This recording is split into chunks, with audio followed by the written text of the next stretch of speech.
You've said something in anger that you can never take back. Don't lie. You know exactly which moment I'm talking about.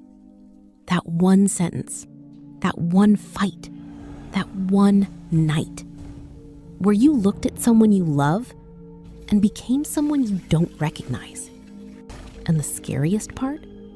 You meant every word. In that moment, you actually meant it.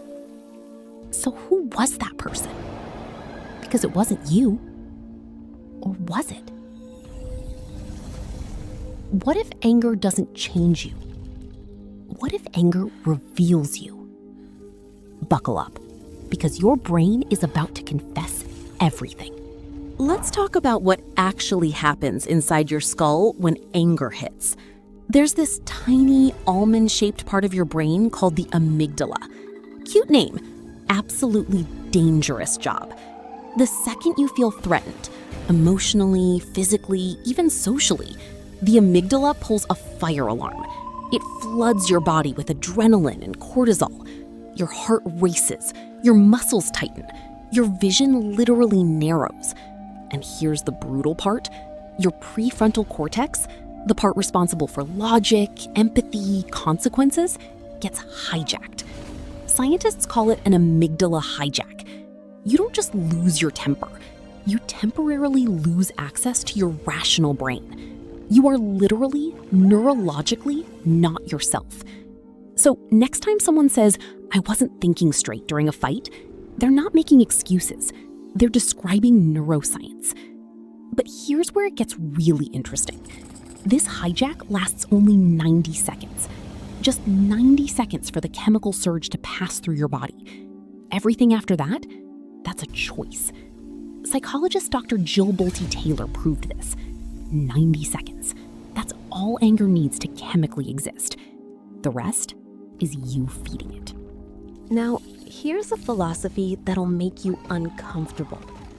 Ancient Stoic philosopher Seneca said, and this one will live in your head rent-free forever: anger is an acid that can do more harm to the vessel in which it is stored than to anything on which it is poured. Read that again. The anger destroys you more than the person you're angry at.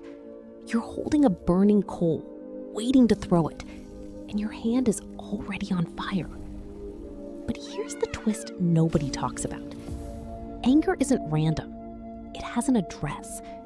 You don't explode at your boss the same way you explode at your mother. You don't rage at strangers the way you rage at the people closest to you. Why? Because anger is actually a measurement of attachment. The deeper someone is inside your life, the more access they have to your wounds, and the more dangerously you react. So when you scream at someone you love, you're not showing them your worst. You're showing them how much power they have over you. That's not anger. That's vulnerability wearing a mask. So back to the original question. Who are you when you're angry?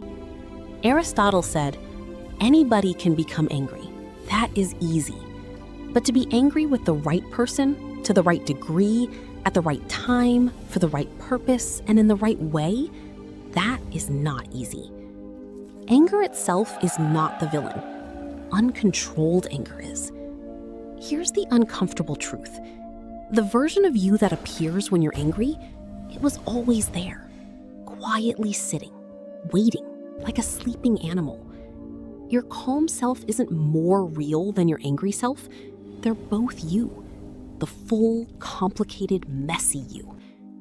And the people who never get angry, they're not enlightened. They're suppressing, and suppression has a due date. Carl Jung, the great psychologist, called this your shadow, the parts of yourself you hide from the world. Anger is often just your shadow finally getting tired of being ignored. The goal isn't to kill the anger. The goal is to understand why it showed up. Because behind every explosion of rage, there is a wound, always. Find the wound, and the anger loses its power over you. Here's what I want you to carry with you after this video ends. Anger is not weakness. Reacting without thinking is. The most powerful person in any argument is the one who stays calm. Not because they feel nothing, but because they choose everything. You will get angry again. That's human. But next time, in that 90-second window, ask yourself just one question. Is this the version of me I want to be remembered as? Because words said in anger are like nails hammered into wood. You can pull the nail out, but the hole always remains. The real you isn't who you are when everything is perfect. The real you is who you are when everything falls apart. Work on that person every single day. And if this video made you think of someone you owe an apology to, go, don't wait. Pride is temporary. People aren't. Like this if it hit different. And subscribe, because your mind deserves better content than what the algorithm usually feeds it.